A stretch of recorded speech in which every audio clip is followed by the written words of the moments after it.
know, Mike back to Austin Cindric. Kurt Busch. Whoa! Wow. Off the brake, off the brake, off the brake. There's your caution. Thread the needle and out of sight. Better gas it. Did a great job of gassing it and getting to Keep the it dirt. going, man. Don't Keep stop, it going. don't stop, don't stop, don't stop. This looks like a Monster Energy commercial to me. This is where it gets really tight, right here in this tri-oval. I thought he was going to get hit by multiple cars. Boy, oh boy. Probably hadn't met some of those guys yet. Nice to meet you guys. Don't mind me. Look at the safety truck on the inside and watch the 32 car. Oh, man. Oh, that was close. Kyle Larson in the NASCAR Xfinity Series was definitely an experience when he first started. He was either really good or really bad. He had a lot of talent and he had to learn how to hone it. And at Texas, he ended up wrecking on the front stretch and had a blown tire. When he went back around in the back stretch, he almost hit the safety truck at the bottom of the racetrack. This could have been disastrous for Kyle Larson and the entire team at NASCAR. Has spun off up at turn number 4, up by the tunnel. Car number 23 out of control at turn 4, Jeff Bodine's automobile. Let's look and see if we can discover what happened here. And there in the top of the picture, you saw some smoke coming off the wheels of car number 23, the Bear car of Bob and Richard Bear from Oxford, Maine, and the car sliding, coming up across the top of the tunnel. People darting, getting out of the way. As those are press photographers up there and safety personnel. I have never in all my years coming to Daytona seen a car take such an incredible course. This one just looks kind of hilarious. I'm not really sure what happened to Jeff Bodine, but he ends up in the infield grass and then proceeds just to drive in with the RV and the campers without like hesitation. It was just a really funny thing to watch because it's like he was done for the race and he just wanted to go have fun with all the fans. Speaking of fans, now this fan's an idiot. Running across a live racetrack under green flag conditions with race cars heading over 200 miles per hour in your direction. This is something you should never do while living. I'm sorry, this was stupid. Hey, FYI, instead of a weakened or broken valve spring like the Algier, the engine builder, what he thinks it is right now is the node or the thing on the camshaft that drives the fuel pump may have sheared off a little bit.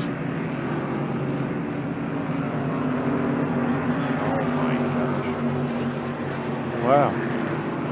Wow. Oh my gosh, somebody did that on a dare. Good No grief. way. We'd like to have had a caution right in the middle of these green flag pit stops. I will guarantee you, because Kurt Busch's brother, I don't know if he was trying to get on pit road, trying to get by Tony Raines. This was big right here. I think there's cars that up here trying to get in front of him, and he has to try to go, there you go, had to get around them. Rudeman was trying to pit. In 2021, Derek Cope would be making his final start in the Daytona 500, and it didn't come without a scare. Down the backstretch in the dual races, when you have to qualify your way into the Daytona 500, on the final lap, Derek Cope was on the bottom of the racetrack under the yellow line. It looked like he was practically stopped as the leaders came up upon him. This was extremely scary to watch. What happened here with the pace car? It has hit the barrels on pit entry. So the pace car turning in late. Oh my goodness. Was there a contact with the 9? Oh my goodness. Late decision. Chase Elliott say that was a bit of a late decision. I tell you what, you never know what you're going to see. I mean, just when you think you've seen it all. This is a new one for me. Never in my life did I ever think that I'd get to witness a pace car crashing, but in 2024, I got to see it on TV. And it was when the pace car forgot to turn into pit road, and it was too late. As he would turn into pit road, the car would slide and go right into the sand barrels, putting sand all over the racetrack and delaying the restart of the race. NASCAR had to send safety crews out there to clean up this mess, but that was just really funny to see a pace car hit the barrels. Road was a busy place, perhaps too busy for Brad Keselowski. Oh, wow, that was close. Oh, look at this. Oh, no! This is not good. Oh, Josh Berry. a big hit. Oh, my goodness. Wow, What a save. Yes, he keeps it off the wall, basically. Oh. I was so nervous. Oh, my God. That was going to be one of the biggest wrecks. And he did an amazing job getting it spun back, standing in the gas, and with minimal damage for what that could have been. Yeah, I mean, it's just racing. Right here, oh, gosh, I was so nervous for him. Look at him. Full throttle. Probably still in fourth gear. Those tires actually aren't spinning that fast, but he was able to get them spinning. And I mean, that's some decent damage. Yep. Way less than what it. Yeah, that's enough damage that's probably going to hurt him for the rest of the day. And they got to get those hood flaps. You see the hood flaps blew out of it. But wow, he's still running though. He could have been really sore tomorrow. Yeah. He's going to be all right. I will never question Sheldon Creed's ability to save a race car after seeing this clip. This was insane. Luckily, he didn't even flip as the car came off the ground, but you can't get any closer than that. I mean, I understood he did hit the wall a little bit with the rear of his race car, but he was still able to keep going and barely damage his vehicle. This was one of, if not the greatest saves in the NASCAR Xfinity Series history. This was wild. I would just like to give a round of applause to Kurt Busch. The amount of car control that him and his brother have are second to none. Kurt Busch is one of the only drivers in the entire field able to save this race car. Thankfully, Kurt Busch has the talent to do so because this crash could have been a big one, but Kurt Busch was able to keep it off other cars and even walls. And that will complete the green flag stops. Speaking of mistakes. That's never good. You're going to have to turn around. Do something. Here's a look at what happened. Oh, I mean, very, very. Oh, man. That was so close. So close. I mean, it looks to me like maybe he just overshot his stall, didn't quite get turned in fast enough and got on the brakes and the car spun around. That's not only going to hurt him, that was a massive setback for the 10 car as well with Eric on the road. While battling for the lead at Talladega, Danica Patrick pulls up on Brad Keselowski when she thinks she's clear and she is not. Brad Keselowski goes spinning into the inside infield and comes right back in front of traffic, but thankfully nobody hits him. This proves that NASCAR drivers are some of the best out there because this would have been a horrible situation if somebody like me was behind the wheel because we all know that one ended up in a big crash. Jimmy Johnson is a 7-time NASCAR champion and his talent behind the wheel is amazing. He was able to keep it off the wall in qualifying in 2006, not even touch anything, and make this amazing save. Now, this was a close call. Puts McDowell and Bain. Oh, Michael spun on the back. And Michael crashed down the back. Oh my gosh, what happened? That's a huge break for all of these drivers that needed fuel, a huge break for Denny Hamlin and Marcus Ambrose especially. You know, I wonder if Michael cut a tire down or something after coming out of the pits. He's trying to get back up to speed. Did he jump up on the apron too quick? Well, I don't know about too quick, but that transition from the apron up on the racetrack, we know that's hard. I mean, that's hard to do. Just with picking up debris on his hot tires, he didn't change tires, the car just spun out. This is one of the most embarrassing moments of Michael Waltrip's racing career. When trying to make the Daytona 500 in 2012, he spun out all by himself. And what makes it worse is it wasn't even on the racetrack. It was on the apron under the yellow line. I understand it's very slick down there, but when you're in a super speedway car, those things have a lot of downforce and a lot of grip because of the low RPMs with the restrictor plates. So Michael Waltrip coming back up across the racetrack, bottoming out basically, and then wrecking himself was just pure embarrassment. It was pretty awkward.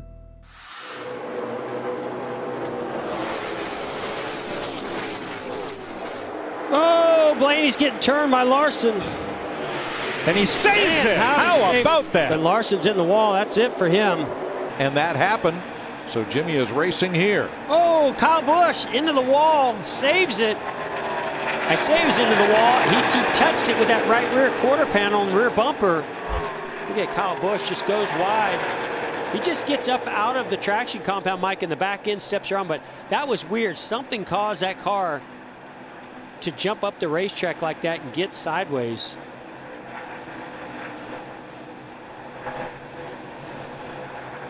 Here's what he said.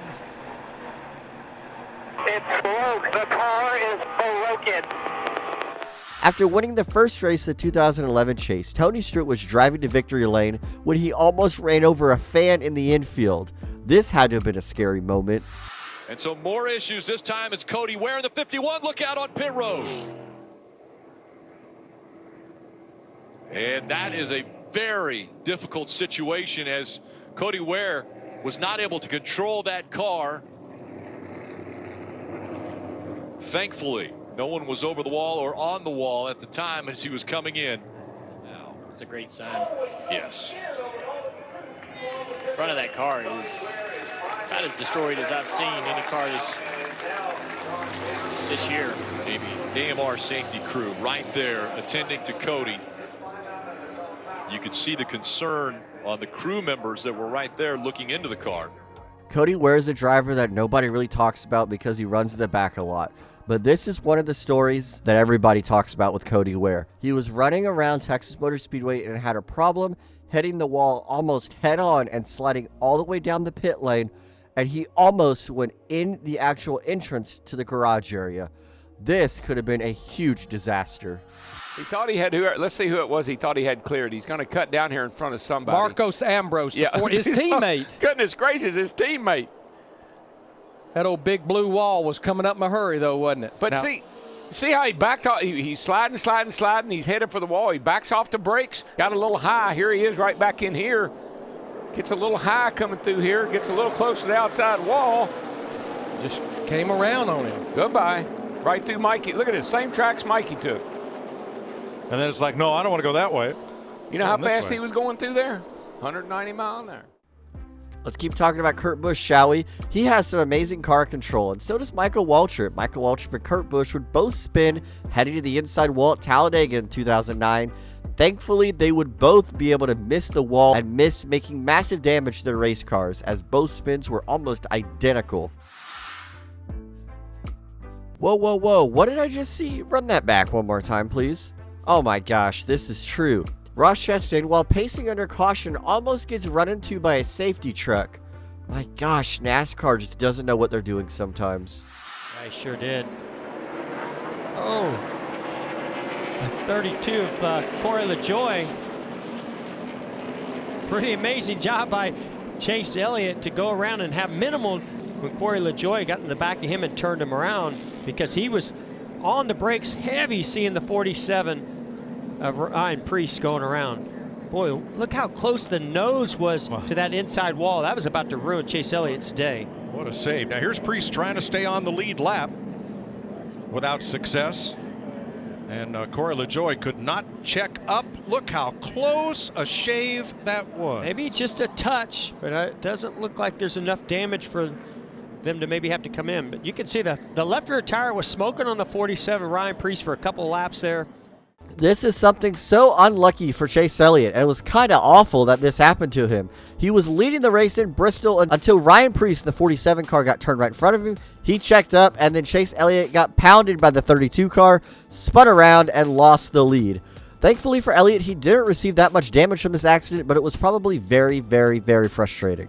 Montoya and Bobby Labonte were racing right in front of him in turn 4. Yeah, and this Mark had caught these cars. You can see Bobby Labonte looks like just loses it, gets loose with that car right up behind him there. But Mark had been there for a while, and you can see Mark spinning now. Not much you can do except hold on and lock the brakes as a driver at this point in time. And right there. Oh. Yeah, it's lucky the crew members weren't injured there as well. I'm telling you, that was just a crazy accident. Mark's trying to keep it off the wall right here and keep it a little damaged as he possibly can, but just can't get it back out. Wow, you can see all the oil go out from under it. Instantly it ruptured that oil tank. That could have been a big problem if it had caught fire immediately. Man. Safety crews were right on the spot, though. And Martin had caught this 47 and 42 and been behind them for about 10 laps, but couldn't get around them because the 47 and 42 had a little fresher tires, but you can see the fire underneath, but the fire crew was right there on top of things.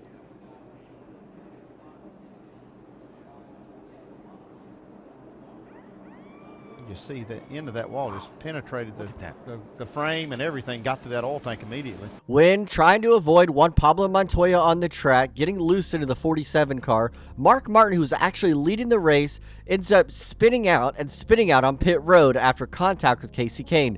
Martin's car would go into the grass and dig in and make vicious contact with the pit wall in one of the most scariest things I've ever seen. There was so many things that could have gone wrong here. The wall could have impacted Martin. He could have went behind the pit wall and hit a pit box that people were sitting on. This could have been horrific.